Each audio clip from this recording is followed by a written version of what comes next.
Le grand dialogue. Le grand dialogue de l'émission de débat du studio Tamani sur votre radio. Le grand dialogue.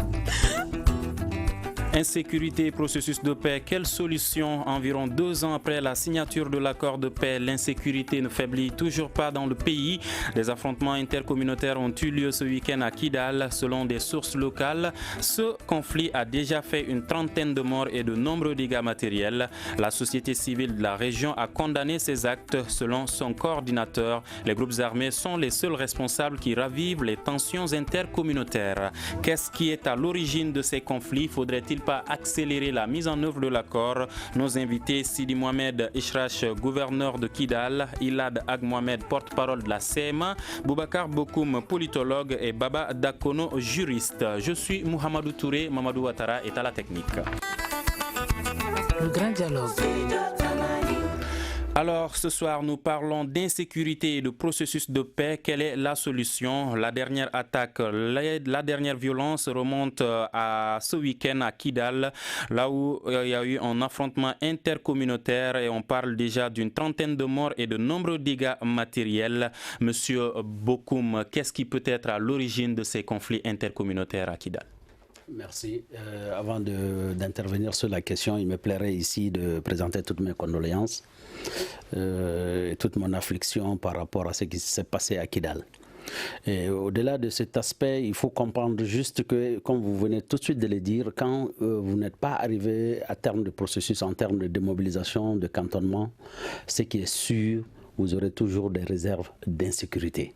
Donc je pense qu'en grande partie, le fait qu'on n'ait pas maîtrisé le cantonnement et aller au fond du DDR, cela explique aujourd'hui que des mécontents, des gens qui ne sont pas encore dans les bonnes dispositions, se mettent à saper encore le moral des troupes et des populations civiles. Alors, monsieur Sidi Mohamed Ishrash, vous êtes gouverneur de Kidal. Est-ce que vous pouvez nous expliquer ce qui s'est passé? Oui, bonjour mesdames, messieurs. Moi je suis effectivement sur la même longueur d'onde que M. Bokoum, parce que j'estime que si on avait fait, si les groupes armés avaient accepté, si l'aménagement avait pu mettre en place les mécanismes des DDR et des cantonnements, cela aurait permis de contrôler les éléments des groupes armés et par conséquent de s'attaquer aux personnes armées qui ne se reconnaissent pas dans les différents groupes et qui malheureusement aujourd'hui sont en train de créer l'insécurité au nord du pays. Je suis d'autant plus d'accord avec M. Bokoum que depuis quelque temps, on a l'impression que beaucoup de jeunes armés qui appartenaient aux différents groupes sont en train de s'en émanciper et prennent leur indépendance et se mettent en tout cas dans des positions où ils commettent des actes qui créent l'insécurité dans toute la région. Alors, qui sont les groupes armés qui sont responsables de cette situation? Moi, je ne vais pas accuser un groupe par rapport à un autre. Je trouve que pratiquement depuis 3 mois, les actes de banditisme, les actes de provocation se répercutent dans la région. Se succèdent, plus le temps avance, plus ces actes-là se succèdent de façon plus accentuée. Donc je ne vais pas jeter la pierre à un groupe en particulier. Mon rôle d'administrateur de la région consiste à rapprocher les esprits, à les calmer. Et donc je voudrais continuer donc à jouer ce rôle-là et ne jeter la pierre à personne. Comme vous l'avez dit tout à l'heure, la société civile est suffisamment impliquée dans la recherche des solutions. Et notre force, je crois, c'est que chaque fois qu'il y a des problèmes, que l'on se lève à temps pour essayer de les circonscrire. Alors, est-ce que vous avez le bilan? Malheureusement, il n'y a pas de bilan précis parce que c'est des choses qui se passent souvent dans les campagnes où il n'y a pas d'information. On reçoit des bribes d'informations, mais jusqu'à la date d'hier, les deux côtés, chacun me dit qu'on a perdu 10 personnes par-ci, 10 par-là. Donc je crois que le chiffre que vous avez cité tout à l'heure d'une 30aine de morts ou de disparus peut être une base de réflexion. Alors, écoutons déjà la réaction de la société civile de Kidal par rapport à ces affrontements. C'est une chose vraiment s'attaquer à des pauvres populations par leur appartenance ethnique. Vraiment, c'est une chose que nous regrettons. Et les groupes armés qui sont les acteurs, ce sont eux les premiers responsables. Ce sont eux qui peuvent aussi trouver une solution à ces conflits. Les populations civiles sont les victimes. Ce que nous avons fait à Kidal, c'est qu'on a essayé de voir le cours derrière les combattants pour qu'ils épargnent les pauvres éleveurs qui n'ont rien à voir avec leurs conflits et les petites populations qui sont dans la ville de Kidal. Je vois qu'il y a une perspective de retour de l'État déjà. C'est possible que ça va contribuer à la tranquillité de la région. Et en attendant qu'une solution soit trouvée pour les petits éleveurs qui ont un combat journalier pour amener de l'eau et peut-être leurs animaux dans les pâturages, vraiment mon cri, c'est qu'on les laisse tranquilles. Alors je rappelle que nos deux autres invités qui avaient confirmé leur participation ne sont pas encore là avec nous. Alors la question qu'on pose à M. Bokoum, vous êtes politologue, c'est que la société civile, à travers son représentant, vient tout juste de le dire, il faudrait que cela cesse. Est-ce que cela n'est pas un retour en arrière quand on voit que l'accord de paix a été signé et qu'on empêche certaines communautés de circuler librement? Non, ce n'est pas du tout un retour en arrière parce qu'il ne s'agit pas du processus en fait. Mais dans un conflit, après un conflit, si vous avez des hommes armés, l'arme déjà devient la force. Le pays étant dans la situation actuelle, les autorités étant faibles, ou sinon absentes en certains points, il est évident qu'il faut une certaine autorité. Et celui qui a l'arme, c'est lui l'autorité. Alors que quelqu'un qui a vécu dans un contexte démocratique a un autre réflexe. Donc du coup, les rapports de force ne sont plus les mêmes. Donc c'est des conflits qui s'installent dans ce processus. Ce n'est nullement une remise en cause de l'accord issu du processus d'Alger. Mais maintenant, il faudrait bien, pour ne pas laisser assez de temps, ne pas donner la possibilité à ces gens de continuer à agir de façon impunie, il est temps qu'effectivement l'État s'implique davantage pour aller occuper ces différentes zones. C'est de ça qu'il s'agit en fait. Alors, M. Sidi Mohamed Ishrach, est-ce que l'État, la MINUSMA, les forces étrangères qui sont présentes dans la zone sont intervenues au cours de ces affrontements? Je vais un peu poursuivre les raisonnements de M. Bokoum. Effectivement, le fait que, avant de répondre à votre question, s'il vous plaît, le fait que l'État est absent de la région de Kidal fait qu'il n'y a pas de médiateur. Parce que, comme vous le savez, le rôle de l'État, c'est d'être à équidistance des citoyens et de protéger tous les citoyens, quelle que soit leur appartenance. Donc l'État étant absent, cette mission d'équilibre n'est pas assurée au niveau de la région. Il reste donc la société civile. Alors, la société civile de Kidal, comme vous le savez, l'essentiel des cadres qui constituent la société civile est soit réfugiés hors du pays, soit déplacés à l'intérieur du Mali. Ça fait qu'en réalité, en matière de conciliation, le terrain à Kidal est vide et les acteurs, la majorité, en tout cas la grande partie des acteurs qui sont à Kidal se réclament d'un côté ou de l'autre. Cela fait que pratiquement aujourd'hui, il est très très difficile de trouver des conciliateurs ou des médiateurs au sein même de la région. Mais nous sommes en train de nous employer au niveau de Bamako pour essayer de mettre en branle les différents mécanismes traditionnels de règlement des conflits, même si nous sommes conscients que c'est une action aussi qui peut être très limitée. Maintenant, par rapport à votre question, je crois qu'effectivement, il y a lieu de... Rappelez-moi votre question, s'il vous plaît, je m'excuse. Le rôle de... Est-ce que la MINUSMA, par exemple, est intervenue, les forces étrangères qui sont présentes là? Voilà, effectivement, ça c'est encore l'autre équation qui, j'avoue sincèrement qu'en matière de sécurisation des citoyens, de sécurisation de la ville, l'action de la MINUSMA n'est pas très visible. Mais vous savez que la MINUSMA elle-même a été à plusieurs reprises victime d'actes répréhensibles, d'attentats, etc. Tout à fait. La dernière attaque a fait 4 morts parmi les casques bleus. Voilà. Donc cela fait que le mandat actuel de la MINUSMA fait que les personnes de la MINUSMA sont obligées d'être très prudents. Parce que chaque fois que nous demandons à la MINUSMA d'intervenir, ils nous disent qu'ils n'ont pas le pouvoir d'arrêter des gens, sauf ceux qui s'attaquent à eux. Et par conséquent, je trouve que non, je dirais vraiment pour résumer, non, que la MINUSMA ne participe pas suffisamment à la sécurisation de la ville, en tout cas en ce qui concerne la ville de Kidal. Alors, M. Bokoum, même si son mandat ne lui permet pas d'aller chercher, mais en cas de conflit, la MINUSMA ne peut-elle pas intervenir? Non, c'est très délicat pour la MINUSMA parce que la MINUSMA doit avoir une position neutre. Alors que comme vient de le dire M. le gouverneur tout de suite, même eux, en leur sein, la réconciliation n'étant pas un acquis déjà, ça pose problème parce que vous avez un esprit partisan. Donc la réconciliation et le dialogue devient un peu difficile parce que chacun, tu choisis soit la CEMA ou la plateforme, donc il y a un clivage. Donc de ce point de vue, c'est difficile pour la MINUSMA d'intervenir, sinon elle serait taxée de prendre parti pour un camp ou pour un autre. Mais ce qu'il faille faire, c'est qu'il faut rapidement qu'on trouve les moyens de redéployer l'armée malienne. En fait, c'est ça la vraie équation. Parce que c'est nos concitoyens, nous pouvons mieux les parler. Maintenant, il faut que ces populations acceptent le retour de l'armée. D'où la notion d'un dialogue avec des mécanismes traditionnels parce que vous savez, dans ces zones, il y a des clivages. C'est que dans notre jargon, nous appelons un peu les grands électeurs comparés au système américain, qui consiste à dire qu'il y a des grandes familles à Kidal qui tirent les ficelles.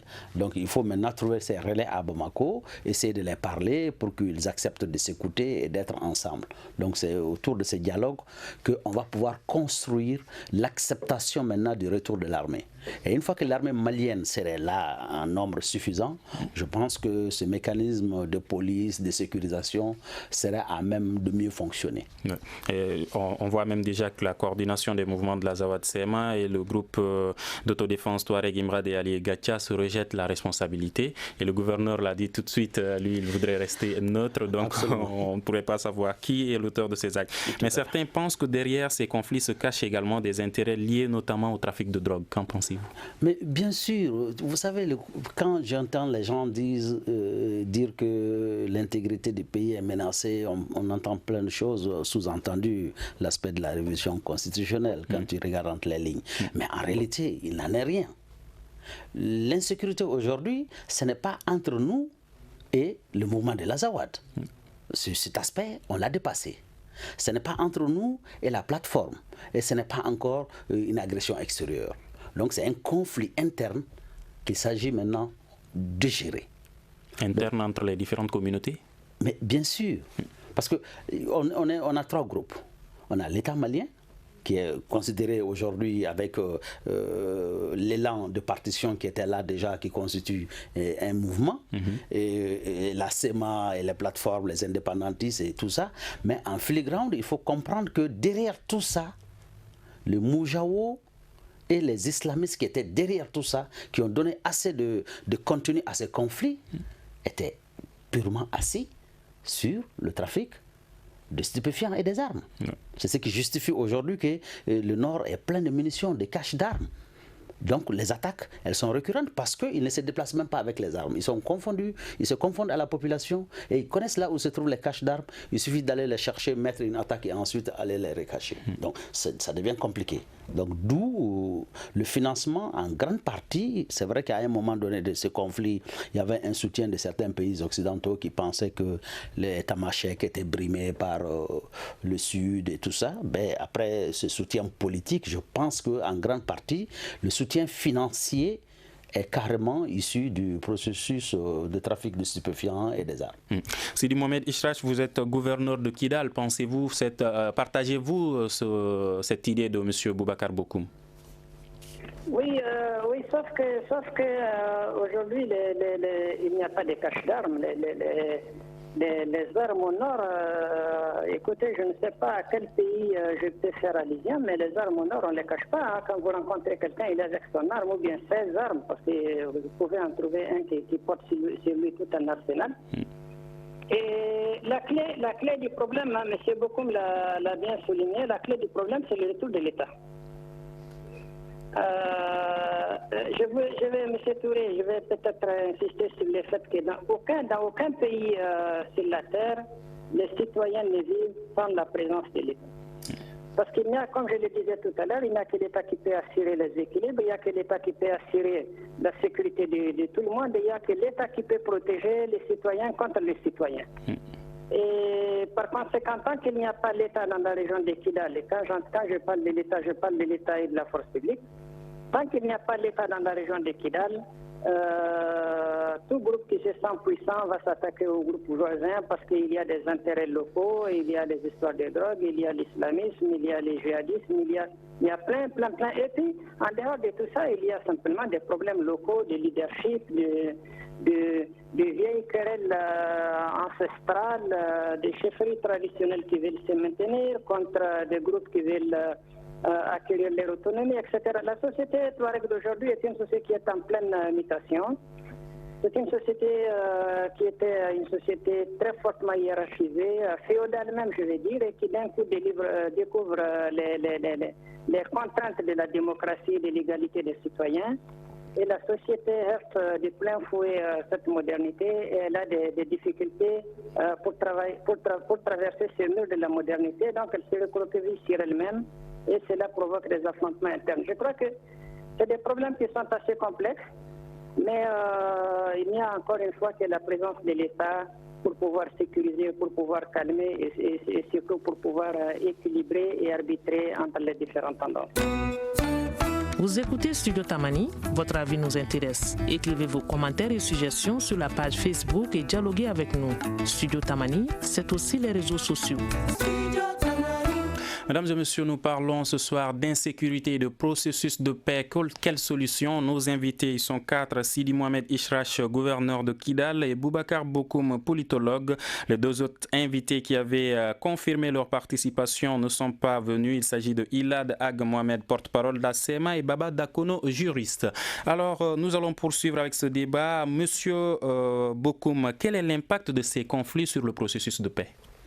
Non, vous savez, déjà dans un processus de paix, il s'agit de se parler de façon lucide et de pouvoir avoir des compromis pour aller dans le renforcement de cette cohésion. Alors, donc, si vous avez des attaques, ça veut dire qu'il y a des morts, il y a des frustrés. Donc, c'est là, effectivement, est une grosse entrave au débat. Parce que vous ne pouvez pas tuer quelqu'un d'un camp et puis lui demander d'accepter des compromis. Ça, c'est très compliqué. Donc, il va falloir que ces affrontements cessent. Et à partir de là, le processus, il peut prendre un bon envol. Mais qu'à cela ne tienne, ces quelques attaques ne peuvent pas être une entrave majeure au processus, parce que le processus, ce n'est pas que le Mali, c'est les partenaires internationaux, c'est toutes les composantes à l'intérieur. Donc c'est vrai, ça ralentit le processus, mais ça ne le freine pas. Voilà. Alors, 2 ans après la signature de l'accord, l'insécurité ne cesse de se développer.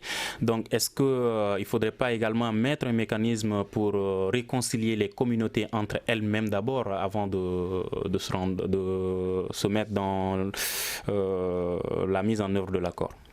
Non, dans l'agencement, ça pose énormément de problèmes, parce que les problèmes intercommunautaires ne datent pas de cette crise. Elles sont lointaines, comme monsieur le gouverneur vient de le dire tout à l'heure. Notre société est très complexe. Le problème auquel il a fait allusion n'est pas que Touareg. Même au sud ici, on a beaucoup de clivages. Vous êtes Keita, Traoré, Mandéchi, et voilà, il y a plein de choses.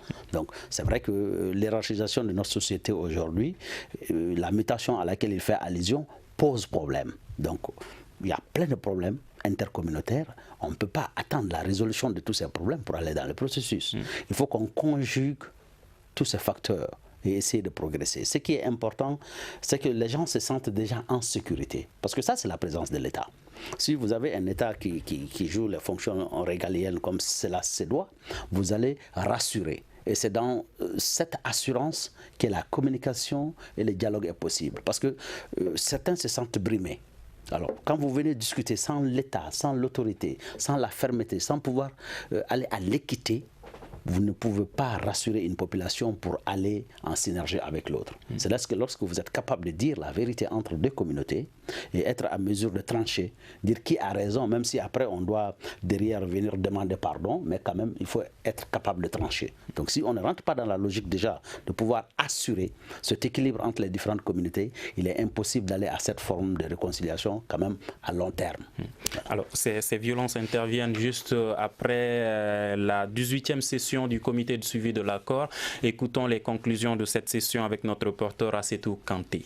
Cette nouvelle réunion du comité de suivi de l'accord intervient quelques jours après la rencontre d'Alger. La médiation internationale avait dénoncé la mauvaise foi de la CMA à faire avancer le processus. Au sortir de cette 18e session du CSA, le chef de la médiation se réjouit des avancées obtenues. Ahmed Boutache, chef de file de la médiation internationale et président du CSA. Les décisions, c'est principalement d'accélérer les travaux de la Commission nationale des DR, de la mise en place donc des MOC et également la mise en place d'un chronogramme d'urgence qui doit être élaboré et mis en œuvre avant le 20 juin en ce qui concerne l'effectivité du fonctionnement des autorités intérimaires et l'installation du MOC à Kidal. C'est la mise en place d'un autre chronogramme qui lui s'étalera sur une période un peu plus longue et qui consiste à réaliser l'ensemble des actions qui n'ont pas pu l'être durant les 2 dernières années. L'accord d'Alger peine à être effectif dans son application depuis sa signature le 20 juin 2015. Les attaques terroristes, vols et actes de banditisme se sont multipliés et ont déstabilisé le mécanisme opérationnel de coordination à Gao. Selon le président du CSA, c'est aux partis signataires de jouer leurs responsabilités face à cette situation. Le CSA, encore une fois, ne peut pas faire. Ce sont les autres partis, notamment la MINUSMA et les autorités maliennes concernées qui doivent prendre un certain nombre de mesures pour mettre un terme à ce genre de situation. Cependant, des étapes importantes ont été franchies, précise Ahmed Boutache, qui sollicite l'engagement des partis signataires de l'accord. Il faut un engagement plus important des parties maliennes. Il faut davantage de sincérité dans cet engagement et il faut surtout que les parties maliennes se fassent confiance et qu'elles soient encouragées par l'opinion publique malienne à travailler dans ce sens. Alors, M. Sidi Mohamed Ishrash, vous êtes gouverneur de Kidal. Qu'est-ce que Ahmed Boutache veut dire quand il parle de plus d'engagement, plus de sincérité au niveau des différentes parties? Ah oui, mais si vous avez lu l'accord lui-même, il y a un article, je ne me rappelle plus très bien, mais il y a un article de l'accord qui dit que la mise en œuvre de l'accord incombe aux parties maliennes et l'article dit très clairement que c'est l'engagement des parties maliennes qui est la meilleure garantie de la mise en œuvre de l'accord. Or, il se trouve effectivement qu'on a assisté à beaucoup de va-et-vient qui nous ont fait perdre beaucoup de temps. Je crois qu'il y a eu, il y a 2 semaines, une lettre assez dure de la médiation à la CEMA. J'ai bien apprécié quand même que lors de la dernière session du CSA, la CEMA a accepté le retour de l'administration dans la région, ce qui est une étape à laquelle il s'était toujours refusé. Vous avez abordé tout à l'heure avec M. Bokoum les problèmes de mise en œuvre de l'accord. Moi, je crois que les dissensions actuelles entre les groupes armés ne peuvent pas être un frein à la mise en œuvre de l'accord parce que les groupes armés ne sont qu'une partie. Mais ce qui est important, c'est pour la stabilité du pays, pour son avenir et surtout pour que la rébellion qui a sévi dans le pays en 2012 ne se reproduise pas. Or, pour cela, il faudrait que les gens du Nord, quelles que soient de toutes les régions, pas seulement la région de Kidal, puissent tirer les meilleures parties possibles des dispositions de l'accord, surtout en matière de gouvernance locale et de développement. Il se trouve malheureusement que si la mésentente actuelle entre les différents groupes au niveau de toutes les régions se poursuivent, il sera difficile d'obtenir la cohésion qui est nécessaire pour tirer les meilleurs avantages du processus de régionalisation, du développement et surtout des pouvoirs que l'accord va conférer aux autorités élues du niveau local jusqu'au niveau régional. Cela veut dire que, de mon point de vue, s'il n'y a pas la cohésion, s'il n'y a pas l'entente, les germes d'affrontement local, donc de rébellion, de remise en cause de l'État, de son autorité, des institutions, etc. Cette remise en cause peut survenir à tout moment et donc cela peut nous faire des marches arrière qui sont souvent, qui seront très regrettables pour le pays. Alors, Monsieur Bokoum, Ahmed Boutache l'a dit tout de suite par rapport à l'opérationnalisation du MOC et le retour de l'administration, c'est attendu d'ici le 20 juin, mais avec ces violences, est-ce que c'est toujours possible? Bien sûr que c'est possible, il n'y a pas d'obstacle majeur à l'installation du MOC. En réalité, quand vous regardez l'opérationnalisation du MOC, c'est surtout dû plutôt à des problèmes financiers.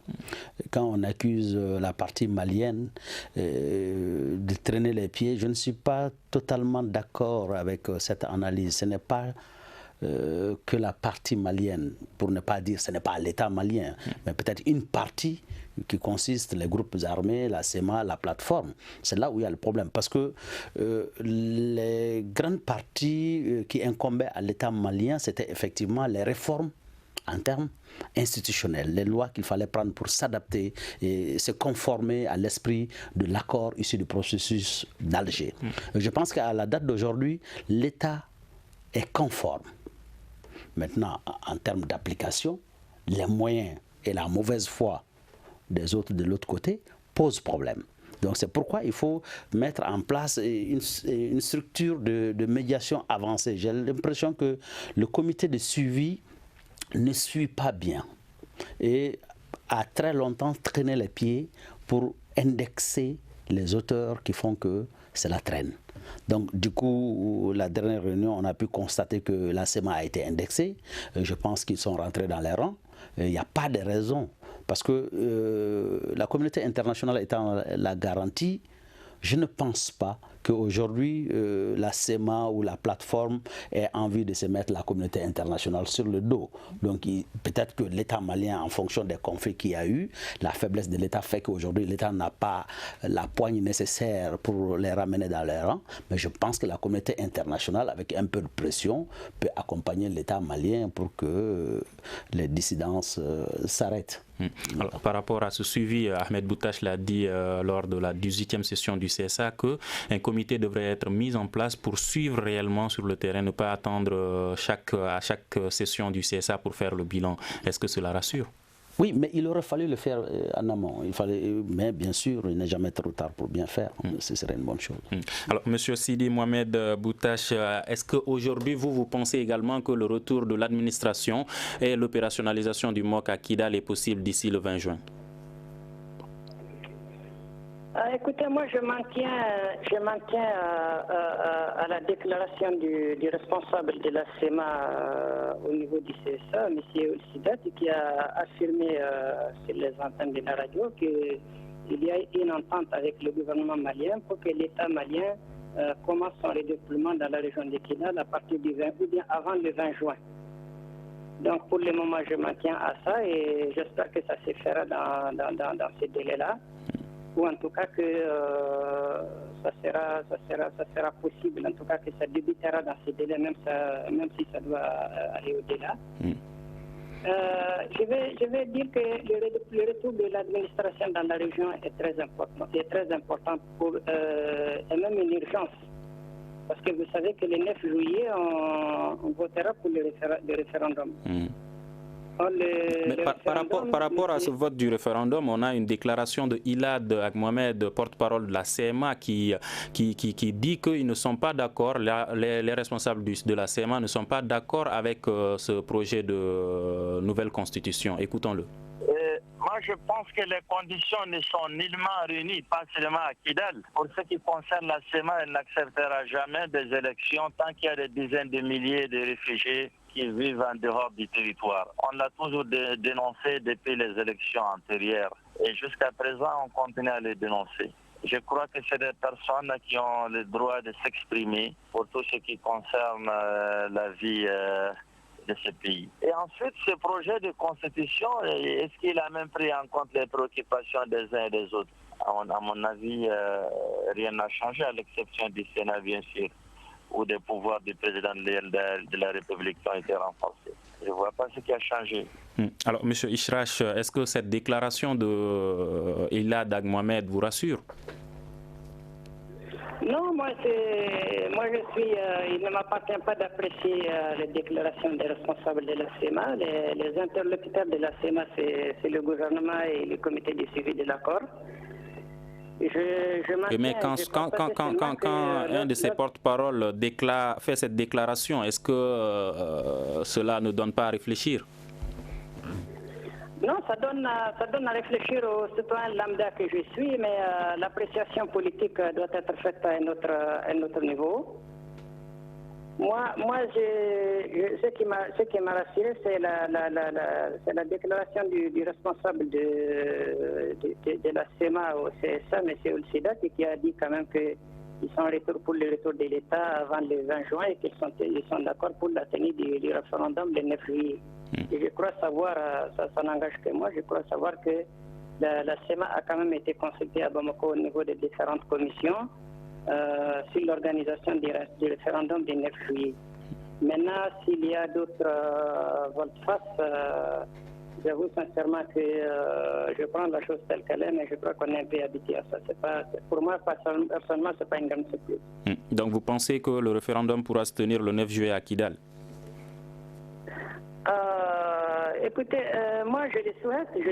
Je crois que si vous demandez aux citoyens lambda de Kidal, il vous dira que lui il souhaite que le référendum se tienne et que la paix revienne dans la région. Maintenant, les citoyens lambda de Kidal malheureusement n'a pas droit à la parole et c'est d'autres qui décident pour lui. Donc je ne fais qu'observer au même titre que... Qui décide pour lui? Ah, c'est les patrons de la CEMA qui décident pour lui. Alors, Monsieur Bokoum, est-ce que vous comprenez cela quand Monsieur Ishrash dit tout de suite que la CEMA a été consultée et que le porte-parole de la CEMA vient dire qu'eux, ils n'ont pas été consultés et qu'ils ne sont pas d'accord? Non, de toutes les façons, hein, vous savez, chacun est dans son rôle, on fait monter les enchères. Dire qu'on n'a pas été consulté, cela n'est pas exact. Un processus constitutionnel aussi, il ne s'agit pas d'aller consulter tout le monde. Voilà, c'est un État qui est là, qui prend des dispositions, qui prend des techniciens pour élaborer un projet. Maintenant, la consultation, c'est quoi? C'est le référendum. Et l'État est en train de mettre en place un processus qui consiste à dire que le Malien lambda va être consulté le 9 pour qu'il dise oui, on est d'accord ou on n'est pas d'accord. Donc, moi, je ne vois aucun problème. Maintenant, quand il fait allusion à nos compatriotes qui sont à l'extérieur, mais je dis, mais ça, c'est une fuite en avant. Ça ne tient pas à la route. Parce que de toutes les façons, personne n'empêche aujourd'hui, en tout cas du côté de l'État malien, personne n'empêche à ces réfugiés de revenir au Mali. Donc c'est eux mais est-ce que les conditions sécuritaires permettent le retour? Les conditions sécuritaires qui créent l'insécurité. Est-ce que c'est l'État malien qui crée l'insécurité?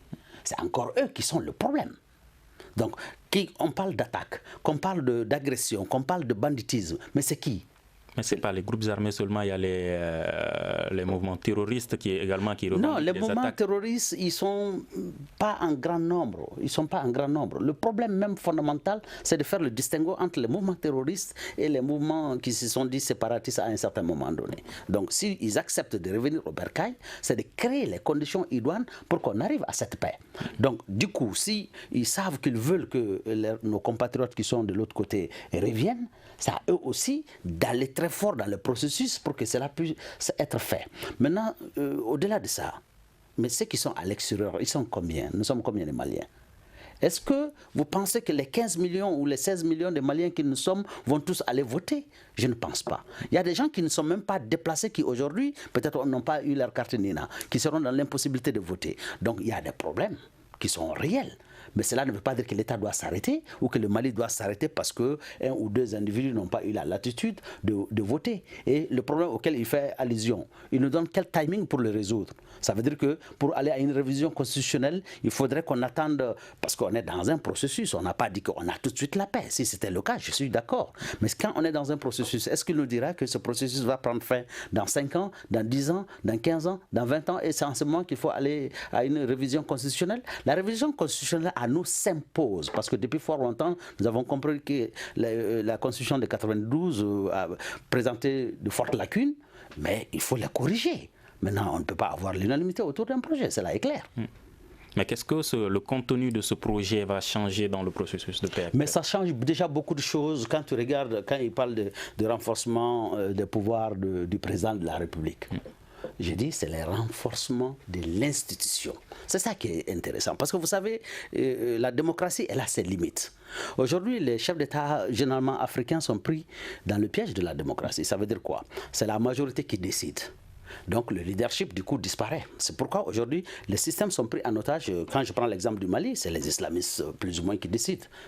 Islamistes entre guillemets, je m'excuse un peu de caricaturer de cette façon, mais c'est de dire que l'État se trouve faible face à la population majoritaire. Parce que la majorité, elle, a une autre vision de la gouvernance. Maintenant, quand vous voulez être président d'une république, vous êtes confronté à ce système démocratique qui montre ses faiblesses dans nos États. Parce qu'aujourd'hui, tout le monde reconnaît que depuis l'avènement de la démocratie, on a connu des États très faibles, qui ne parviennent pas à imposer la vision du gouvernement, qui ne parviennent pas à imposer la vision du président de la République. Donc, du coup, c'est un désordre. Donc l'État n'est pas suffisamment fort. Donc il ne s'agit pas de voir le régime aujourd'hui qui est en place. Il s'agit de voir les fondamentaux de notre institution qui vont être renforcés par la capacité du président de la République et l'impulsion qu'il pourrait donner à la gouvernance. En fait, c'est de ça qu'il s'agit. Donc je pense qu'une fois qu'on a des institutions fortes, nous avons un État fort. Donc de ce point de vue, le principe démocratique qui consiste à dire que c'est la majorité qui vote c'est un certain nombre d'éléments qui permettent aux gouvernants de gouverner, c'est vrai que dans les grandes démocraties ça marche. Mais chez nous, on n'a pas encore cette masse critique d'intellectuels, d'analystes, de gens capables de donner une forte impulsion à notre démocratie. Donc si tout le monde était éclairé et que les choses se passaient normalement, peut-être qu'on aurait moins de problèmes. Mais aujourd'hui, on a besoin de travailler plus ou moins sur deux axes. Une gouvernance à la verticale et qui peut être en même temps transversale. Mais quand tu vas seulement sur la transversale, tu laisses tomber la verticalité, ça veut dire que tu ne pourras pas gouverner. C'est ça la réalité. Nous sommes toujours dans l'insécurité, on ne va pas sortir de ce cadre.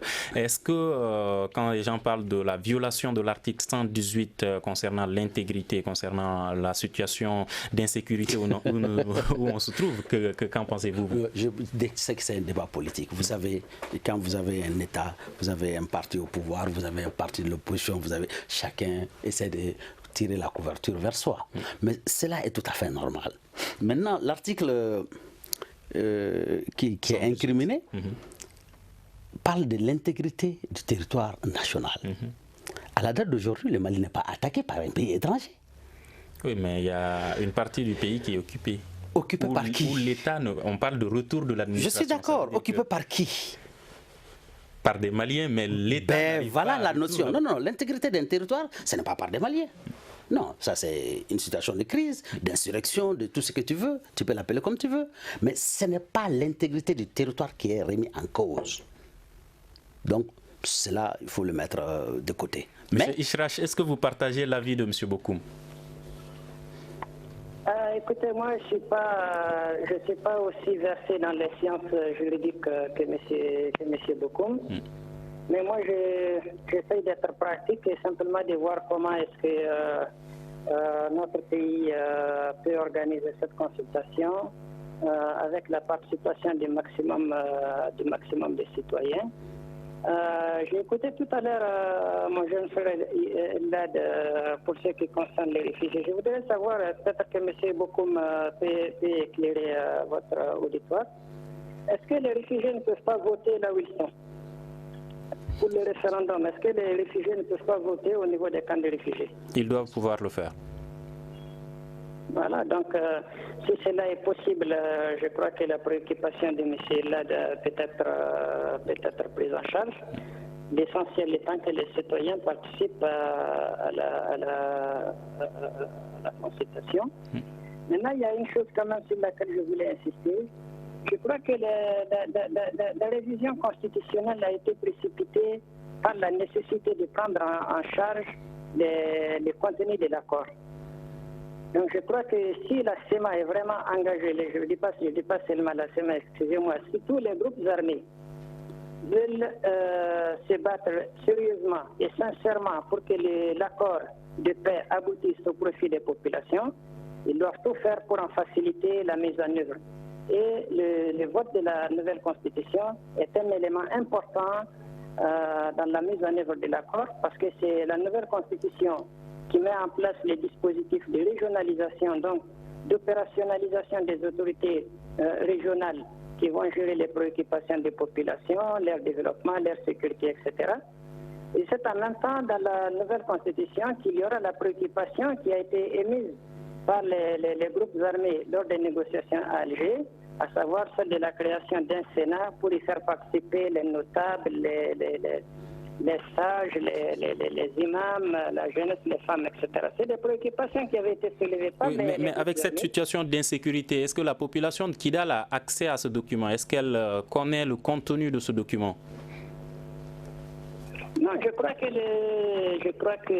sans peut-être tailler un secret, je crois qu'il y aura des sessions de sensibilisation, il y aura une campagne de sensibilisation autour du projet. Il y aura, je crois, les projets seront disponibles. On ne peut pas demander aux gens d'aller voter pour un texte qu'ils n'ont pas lu. Mais est-ce que le temps nous permettra de faire une bonne sensibilisation?